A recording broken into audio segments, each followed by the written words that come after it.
అనిశ్చితిలోనూ పరుగు. ఇది నిన్న నరేంద్ర మోడీ నీతి ఆయోగ్ సందర్భంగా మాట్లాడింది.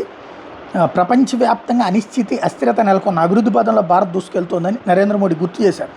ఆత్మవిశ్వాసం, దృఢ నిశ్చయంతో ముందుకు సాగుతున్నామన్నారు. వికసిత భారత్ లక్ష్య సాధనలో ముందుకు సాగుతున్న కొద్దీ రాష్ట్రాల సమిష్టి బాధ్యత మరింత పెరుగుతుందన్నారు. రాష్ట్రాల అభివృద్ధి చెందకుండా వికసిత భారత్ సాధ్యం కాదని స్పష్టం చేశారు. గురువారం ఆయన అధ్యక్షతన రాష్ట్రపతి భవనం కల్చరల్ సెంటర్లో జరిగిన నీతి ఆయోగ్ పాలక మండలి 11వ సమావేశంలో ప్రసంగించారు.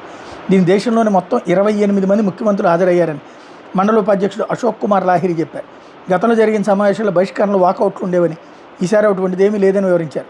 అనేక దేశాలతో స్వేచ్ఛా వాణిజ్య ఒప్పందాలు కుదిరిన నేపథ్యంలో వృద్ధికి, ఎగుమతులకు అవకాశాలు మరింతగా విస్తరించినాయి.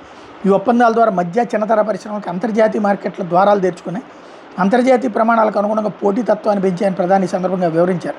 ఈ సమావేశాన్ని ప్రతిపక్ష పాలిత రాష్ట్రాల ముఖ్యమంత్రులు రేవంత్ రెడ్డి, జోసెఫ్ విజయ్, డీకే శివకుమార్, విడి సతీశన్, ఒమర్ అబ్దుల్లా తదితరులు కూడా హాజరయ్యారు.